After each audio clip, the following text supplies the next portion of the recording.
Hello, இன்னைக்கு Sunday special. நான் நான் செஞ்சு காட்ட போறேன். நான் வெஜிடேரியன் நான். அப்படின்னா என்னன்னு கேட்குறீங்களா? கீமா நான். எப்போதும் போல நம்ம செஞ்சுக்கிட்டே பார்ப்போம். இந்த மாதிரி உங்களுக்கு பிடிச்ச வீடியோஸ்லாம் நாங்கள் நிறைய அப்லோட் பண்ணிட்டு இருக்கோம். இதெல்லாம் நீங்கள் மிஸ் பண்ணாமல் இருக்கிறதுக்கு எங்கள் சேனலை சப்ஸ்கிரைப் பண்ணி பக்கத்தில் இருக்கிற பெல் ஐக்கனை கிளிக் பண்ணி வைங்க.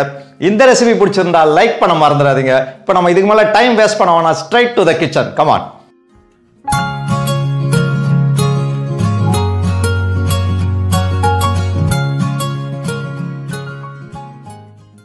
மைதா 300 grams, தயிர் 2 tablespoon, dry yeast 3/4 teaspoon, boneless chicken 250 grams, ஜீரகம் 1/2 teaspoon, இஞ்சி பூண்டு பேஸ்ட் 1 teaspoon, பச்சை மிளகாய் 2, மஞ்சத்தூள் 1/2 teaspoon, மிளகாத்தூள் 3/4 teaspoon, கொத்தமல்லி தூள் 1 teaspoon, கரம் மசாலா 1/2 teaspoon, கொத்தமல்லி, கருஞ்சீரகம், பால் தேவையான அளவு, butter, chilli flakes 1/2 teaspoon, oil தேவையான அளவு, உப்பு தேவையான அளவு. ஸ்டார்ட் பண்ணலாமா? ஒரு 300 கிராம் மைதா ஒரு பவுலில் போட்டுங்க. இது கூடவே ஒரு 2 டேபிள் ஸ்பூன் தயிர் ஆட் பண்ணிக்கலாம். அப்புறம் ஒரு 2 table spoon oil, any oil, vegetable oil எதுனாலும் நீங்கள் ஊற்றிக்கலாம். அப்புறம் ஒரு 3/4 டீஸ்பூன் சால்ட் ஆட் பண்ணிக்கிறேன். இதுக்கு மேலே தேவையில்லைன்னு நினைக்கிறேன்.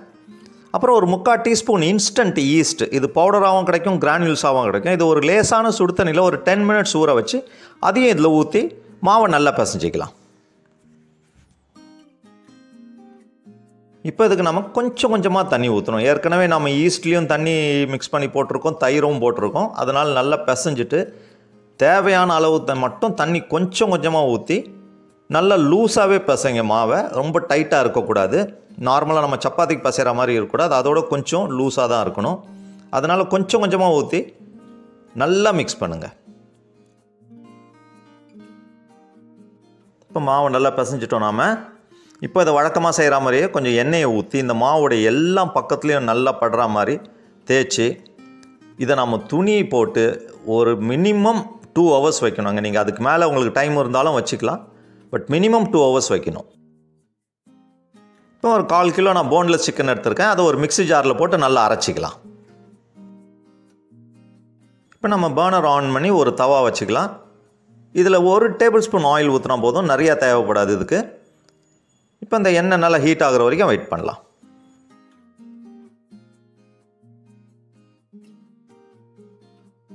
இப்போ எண்ணெய் நல்லா ஹீட் ஆகிடுச்சு. இதில் ஒரு 1/2 டீஸ்பூன் ஜீரகத்தை போட்டு ஒரு ஃபியூ செகண்ட்ஸ் ஃப்ரை பண்ணிக்கலாம்.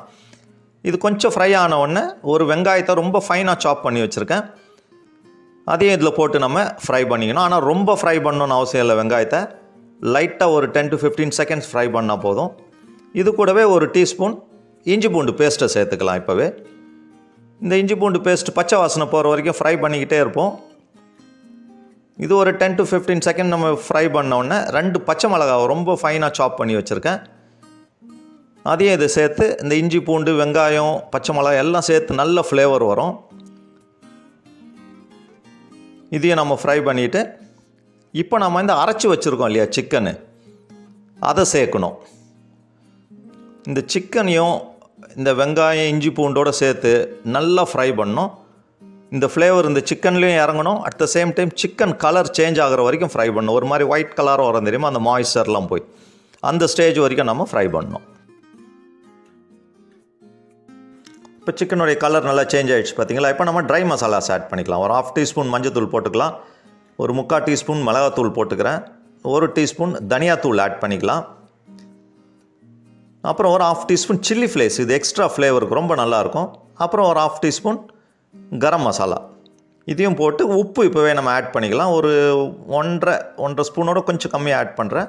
அதையும் போட்டு இந்த மசாலா வந்து இந்த சிக்கனில் நல்லா சேர்கிற வரைக்கும் நல்லா ஃப்ரை பண்ணிக்கணும். நம்ம ஃப்ளேமை வந்து சிம்லேயே வச்சுக்கலாம்.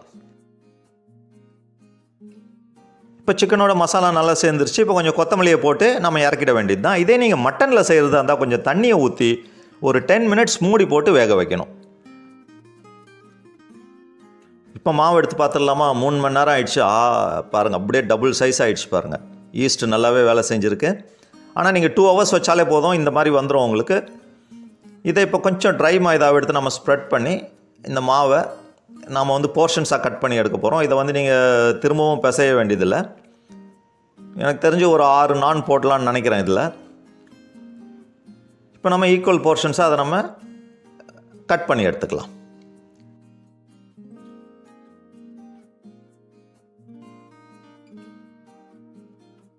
எல்லாத்தையுமே நம்ம வெட்டி எடுத்துக்கலாம். எவ்வளோ சாஃப்டாக வந்துருக்கு பாருங்கள் மாவு. நானுக்கு வந்து இதுதான் கரெக்டான பதங்க. இவ்வளோ சாஃப்டாக இருந்தால் தான் நான் நல்லா வரும் வெந்து வரும்போது. இப்போ எல்லாத்தையும் நம்ம வெட்டி எடுத்து அழகாக நம்ம ஒரு பாலாக உருட்டி வச்சுக்கலாம். இந்த மாவு எடுக்கும்போது இப்படி எடுத்து இது எல்லாத்தையுமே கீழ் பக்கமாக அப்படி உருட்டி வச்சுருங்க. சேர்த்து வச்சு ஒரு பால் மாதிரி வச்சு நல்லா கையில் ரோல் பண்ணி வச்சுருங்க. இப்போ நம்ம நான் போட ஆரம்பிச்சிடலாமா? இப்போ கொஞ்சம் ட்ரை மைதா எடுத்து கொஞ்சம் ஸ்ப்ரெட் பண்ணி முடிஞ்ச அளவுக்கு இதை கையிலேயே நீங்கள் தட்டி சப்பாத்தி ஷேப்புக்கு கொண்டு வந்துடுங்க. லாஸ்ட்டாக நாம் சப்பாத்தி உருட்டுறதை வச்சு உருட்டிக்கலாம். அப்போ தான் மாவு நல்லா சாஃப்டாக இருக்கும். இப்படியே கையாலேயே ஸ்ப்ரெட் பண்ணிக்கலாம்.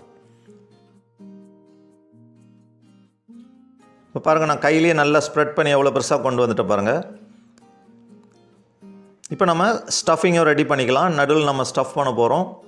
இப்போ அந்த பூரி உருட்டுறதை வச்சு லைட்டாக அந்த எட்ஜஸில் கொஞ்சம் நல்லா உருட்டி எடுத்துக்கலாம். சென்டரில் கொஞ்சம் திக்காக இருந்தால் கூட பரவாயில்ல, ஏன்னா நம்ம உள்ள சிக்கன் கீமா வைக்க போகிறோம். இதே நீங்கள் அவனில் வச்சு இந்த இதை செய்கிறதா இருந்தால் நீங்கள் இந்த மாதிரி சிக்கனை ஃப்ரை பண்ணி எடுக்கணும்னு அவசியம் இல்லை, பச்சையாகவே வைக்கலாம். நம்ம தவாவில் போடுறதுனால நம்ம இப்போ சிக்கனை ஃப்ரை பண்ணியிருக்கோம். இப்போ நம்ம ஸ்டஃபிங் ஆரம்பிச்சிடலாம். இந்த சப்பாத்தி சைஸுக்கு ஏற்றபடி நீங்கள் குவான்டிட்டி உள்ளே வைக்கிறதையும் நீங்கள் பார்த்து வச்சுக்கலாம். இப்போ இதில் ஒரு 5 டீஸ்பூன் வைக்கலான்னு நினைக்கிறேன் இந்த கீமா ஸ்டஃபிங்கை, இந்த சைஸ் சப்பாத்திக்கு. இப்போ இதை என்ன செய்யணும், இந்த எட்ஜஸை இப்போ நான் செய்கிற மாதிரி அப்படியே ஃபோல்டு பண்ணணும். சுற்றி ஃபோல்டு பண்ணி எல்லாத்தையும் மேலே கொண்டு வந்து லைட்டாக ட்விஸ்ட் பண்ணி ப்ரெஸ் பண்ணிவிடுங்க அப்படியே. ஏன்னா அது ஓப்பன் ஆகக்கூடாது, உள்ளே உள்ள அந்த கீமா வெளியே வராமல் இருக்கிறதுக்கு ஃப்ரை பண்ணும்போது நல்லா ப்ரெஸ் பண்ணிவிட்டு கையாலேயே லைட்டாக ஜென்டிலாக ப்ரெஸ் பண்ணுங்கள். 2 சைடும் மாற்றி ப்ரெஸ் பண்ணிக்கலாம். இப்போ கையாலேயே நல்லா ப்ரெஸ் பண்ணிட்டோம். இதுக்கு பிறகு கொஞ்சம் மாவு மேலே தூவிக்கலாம். இந்த சப்பாத்தி உருட்டுறதை வச்சு ரொம்ப ப்ரெஷர் கொடுக்காமல் லேசாக அப்படியே நீங்கள் ரோல் பண்ணுங்கள். இந்த எட்ஜஸ்ட்லேயும் கொஞ்சம் நல்லா ரோல் பண்ணுங்க. ரொம்ப ப்ரெஷர் கொடுக்கக்கூடாது. லைட்டாக அப்படியே நீங்கள் உருட்டி எவ்வளோ மேக்ஸிமம் சைஸுக்கு கொண்டு வர முடியுமோ அது மாதிரி கொண்டு வந்துடுங்க. இப்போ நம்ம ஃபிங்கர்ஸ் வச்சு சுற்றி ஒரு பார்டர் மாதிரி போட்டுடலாம். அதே மாதிரி சென்டர்லேயும் அந்த ஃபிங்கர் மார்க்ஸை நம்ம பதிய வைக்க போகிறோம். இது எதுக்குன்னா, நம்ம இந்த நானை வேக வைக்கும்போது அந்த ஹீட்டில் மேலே உள்ள போர்ஷன் மட்டும் அப்படியே எழும்பி வரும். அது எழும்பாமல் இருக்கிறதுக்கு இது ஆக்சுவலி ஒரு சீல் பண்ணுற மாதிரி. இது அந்த மாதிரி எழும்பி வந்துருச்சுன்னா உள்ள கீமா மட்டும் தனியாக இருக்கும். அது ஸ்டஃப்ட் நான் மாதிரியே இருக்காது. அதே மாதிரி ஃபோக்கை வச்சு அங்கங்கே கொஞ்சம் லைட்டாக குத்தி விட்டுறலாம். அந்த ஹீட் வெளியே போயிடும். பார்க்குறதுக்கும் ஒரு டிசைன் மாதிரி நல்லாயிருக்கும்.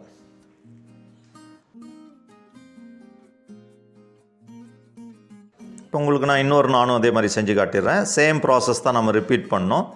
நல்லா கையில் நல்லா மேக்ஸிமம் எவ்வளோ தூரம் ஸ்ப்ரெட் பண்ண முடியுமோ அவ்வளோ தூரத்துக்கு நம்ம ஸ்ப்ரெட் பண்ணிக்கலாம். அதுக்கு பிறகு நாம் வந்து சப்பாத்தி உருட்டுறதை வச்சு உருட்டணும். மாவு எவ்வளோ சாஃப்டாக இருக்குது பாருங்கள்.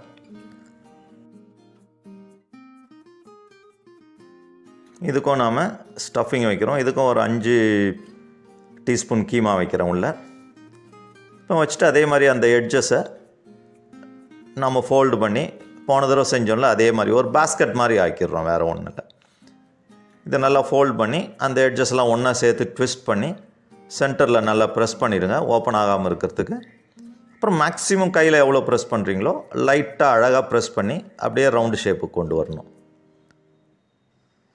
இது ரொம்ப ஈஸி செய்கிறதுக்கும் ரொம்ப இன்ட்ரெஸ்டிங்காக இருக்கும்.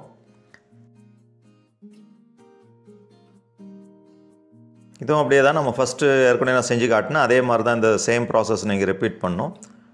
இந்த நானை நீங்கள் செஞ்சு பாருங்கள், ரொம்ப டேஸ்டியாக இருக்கும். இதுக்குன்னு தனியாக ஒரு எதுவும் சைட் டிஷ் பண்ண தேவையில்லை. ரெண்டுமே கம்பைண்ட் ஆகிருக்குது. இதில் வெஜ் அண்ட் நான்வெஜ் சேர்த்து சாப்பிட்ற மாதிரி இருக்குது. இதை வந்து ஒரு புதினா சட்னி இல்லை வெறும் கர்டு இல்லை ஒரு தயிர் பச்சடியோடு வச்சு சாப்பிட்லாம். அவ்வளோ டேஸ்டியாக இருக்கும். நம்ம வீட்டில் யாராவது கெஸ்ட்டு வராங்கன்னா செய்யலாம், இல்லை வீட்டில் ஃபங்க்ஷன்னா செய்யலாம். செய்கிறது ரொம்ப ஈஸி. இது பார்க்குறதுக்கு ரொம்ப லாங்காக இருக்கிற மாதிரி இருக்கும். ரொம்ப இன்ட்ரெஸ்டிங்காக இருக்கும். நம்ம செஞ்சு சாப்பிடும்போது அவ்வளோ சாட்டிஸ்ஃபைடாக இருக்கும். இதே மாதிரி ஃபோர்க் வச்சு நீங்கள் குத்தி விட்ருங்க. சேம் ப்ராசஸ் தான். உங்களுக்கு நல்லா தெரியணுன்றதுக்காக நான் செகண்ட் டைம் செஞ்சு காட்டுறேன். இப்போ ஒரு பிளேட்டில் நம்ம ட்ரான்ஸ்ஃபர் பண்ணிவிட்டு அடுத்த ஸ்டெப்புக்கு போகலாம்.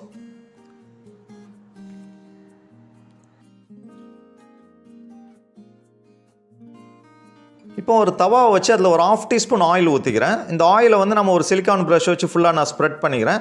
ஸ்ப்ரெட் பண்ணிவிட்டு அதுக்கு பிறகு நம்ம அடுப்பை கொளுத்துவோம். அது வந்து ஹீட் ஆகிட்டே இருக்கட்டும். இந்த மீன் டைம் நம்ம இன்னொன்று பண்ணிடலாம். இந்த நான் மேலே கொஞ்சம் வேலை இருக்குது. நம்ம ஒரு கப்பில் கொஞ்சம் மில்க் எடுத்துங்க. அது ஒரு ப்ரஷ்ஷில் ஒரு ஸ்பூனை வச்சு அந்த நானுக்கு மேலே நல்லா அப்ளை பண்ணிவிடுங்க. இது எதுக்கு நம்ம இந்த மில்க் அப்ளை பண்ணுறோன்னா நல்ல ஃப்ளேவர் கொடுக்கும். அது நல்லா ஃப்ரை ஆகும்போது அட் த சேம் டைம் மேலே வந்து ப்ரௌனிஷாக வரும் இந்த கலரு. அது பொரிய பொரிய பார்க்குறதுக்கு ரொம்ப அழகாக இருக்கும். எப்போதுமே இந்த சாப்பிட்றதுல வந்து டேஸ்ட்டோட இந்த ப்ரெசன்டேஷன் இஸ் வெரி இம்பார்ட்டண்ட். இங்கே யாராவது கெஸ்ட்லாம் வரும்போது செஞ்சு கொடுத்திங்கன்னா அதை பார்க்கும் போதே சாப்பிட்ணுன்னு தோணும். அந்த மாதிரி இருக்கும். ஸோ இதை ஃபுல்லாக நம்ம ஸ்ப்ரெட் பண்ணிடலாம். அதுக்கு மேலே கொஞ்சம் கருஞ்சீரகம் எடுத்து வச்சுக்கிறேன். இந்த ஹிந்தியில் கலோஞ்சின்னு சொல்லுவாங்க. அது ரொம்ப நிறைய மெடிசினல் பெனிஃபிட்ஸ் இருக்குது. அதில் நார்த்தில் நிறைய யூஸ் பண்ணுவாங்க. உங்கள்கிட்ட அது இல்லைன்னா நீங்கள் வந்து கருப்பு இல்லைனா வெள்ளை எள்ளு அதை மேலே அப்படியே கொஞ்சம் ஸ்ப்ரிங்கிள் பண்ணிங்க இந்த நானுக்கு மேலே. இந்த கொஞ்சம் மில்க் தடவுனாலே அது வந்து லைட்டாக ஒட்டிக்கும். இதுக்கு மேலே கொத்தமல்லியை ரொம்ப ஃபைனாக சாப் பண்ணி வச்சுருக்கேன். அதையும் மேலே தூவிடலாம். பார்க்குறதுக்கே ரொம்ப பியூட்டிஃபுல்லாக இருக்குது பாருங்கள். அது கீழே விழாமல் இருக்குது. லைட்டாக நீங்கள் கொஞ்சம் கையை வச்சு ப்ரெஸ் பண்ணி விட்ருங்க. ஐ திங்க் தவா ஹீட் ஆகிடுச்சின்னு நினைக்கிறேன். இப்போ ஒரு நானு போட்டுடலாம். நானு போட்டு நம்ம ஃப்ளேமை கொஞ்சம் குறைச்சி வச்சிடலாம். அது வெந்துச்சுன்னா மேலே பபுள்ஸ் வரும். க்ளீனாக தெரியும் நம்மளுக்கு. இப்போ மேலே நல்லா எழும்பி வருது பார்த்தீங்களா? அப்போ ஒரு சைடு வெந்துருச்சுன்னு அர்த்தம். இப்போ நம்ம மாற்றி போட்டுக்கலாம் நானை. இப்போ அடுத்த சைடு வந்துருச்சு. நம்ம எடுத்து ஒரு பிளேட்டில் ட்ரான்ஸ்ஃபர் பண்ணிக்கலாம். ஒரு நான் ஃப்ரை ஆகிறதுக்கு ஒரு சைடு ஒரு 3 மினிட்ஸ் ஆகும். இப்போ அடுத்த நானுக்கு கொஞ்சமாக எண்ணெயை ஊற்றி நல்லா ஸ்ப்ரெட் பண்ணிக்கலாம். இப்போ இன்னொரு நானும் உங்களுக்கு நான் ஃப்ரை பண்ணி காட்டுறேன். ஓஹோ, நானை தவாலேருந்து எடுத்த உடனே சுட சுட மேலே கொஞ்சம் பட்டரை அப்ளை பண்ணிடுங்க. சாப்பிட்றதுக்கே சூப்பராக இருக்கும். இப்போ இன்னொரு மெத்தடில் நான் உங்களுக்கு ஃப்ரை பண்ணி காட்டுறேன். இதுக்கு வந்து நான்ஸ்டிக் தவா தேவைப்படாது. ஆர்டினரி இரும்பு தவா எடுத்துங்க. அதை நல்லா ஹை ஃப்ளேமில் ஒரு 5 மினிட்ஸ் ஹீட் பண்ணிங்க. மீதியெல்லாம் சேம் ப்ராசஸ் தான். அந்த மில்கெல்லாம் மேலே அப்ளை பண்ணி நம்ம ரெடியாக வச்சுக்கலாம் நானில். மீதியெல்லாம் அதே தான். நம்ம அந்த கலோஞ்சி கொத்தமல்லிலாம் மேலே தடவிக்கலாம். இந்த ஸ்டைலும் நீங்கள் செஞ்சு பாருங்கள். இதுவும் நல்லாயிருக்கும். அந்த டாபாலெல்லாம் செய்வாங்க. இது டைரெக்டாக ஃப்ளேமில் நம்ம பண்ணுறோம். இந்த டேஸ்ட்டும் நல்லா தான் இருக்கும். பட் உங்களால் செய்ய முடிஞ்சால் அதை ட்ரை பண்ணி பாருங்கள் நீங்கள். அதுக்காக தான் உங்களுக்கு நான் செஞ்சு காட்டுறேன். எல்லாமே கற்றுக்க வேணாவா? இப்போ இந்த நான் அப்படியே நாம் திருப்பி போட்டு ஈவனாக பின்னாடி வாட்டர் தடவணும். ஈவனாக தடவிடுங்க வாட்டரை. இப்போ நீங்கள் ஃப்ளேமை நல்லா சிம்மில் வச்சுட்டு அந்த நான் எடுத்து அந்த தவாவில் போட்டுடலாம். அந்த ஹீட்டில் வந்து நல்லா ஒட்டிக்கும். அது ஒரு சைடு நல்லா ஃப்ரை ஆகட்டும். இப்போ லேசாக மேலே எழும்பி வருதில் அடியில் வெந்துருச்சுன்னு அர்த்தம். இப்போ நீங்கள் தவாவை எடுத்து தலைகளாக ஊற்றினாலும் கீழே விழாது. இப்போ ஃப்ளேமை மீடியத்தில் வச்சுட்டு அப்படியே சைடில் கொஞ்சம் காட்டுங்க. அந்த எட்ஜஸ்லாம் படுற மாதிரி சென்டரில் படுறதுக்கு நடுவில் அப்படியே ரோல் பண்ணுங்கள். நான் செய்கிற மாதிரி நல்ல ப்ரௌனிஷாக வரும். டேஸ்ட்டு சூப்பராக இருக்கும். லைஃப்பில் வித்தியாசமாக செஞ்சு தான் சாப்பிட்டு பார்ப்போமே. இந்த மாதிரி கண்டிப்பாக ட்ரை பண்ணி பாருங்கள். ரொம்ப நல்லாயிருக்கும். மறக்காமல் நானை தவாலேருந்து எடுத்தோன்னே பட்டரை அப்ளை பண்ணுங்க. அந்த ஃப்ளேவர் தான் சாப்பிட்ற வரைக்கும் நம்மளுக்கு சூப்பராக இருக்கும். இப்போயே உள்ளது சத்தம் கேட்குது. நான் ரெடியாக சாப்பிட்லாமான்ட்டு. இந்த வாசனை அது வரைக்கும் அங்கே ரீச் ஆகிடுச்சுன்னு நினைக்கிறேன். சரி, நான் ரெடி பண்ணுறேன் சாப்பிட்றதுக்கு. இதை செஞ்சு பாருங்கள். செஞ்சு பார்த்துட்டு நல்லா என்ஜாய் பண்ணுங்கள்.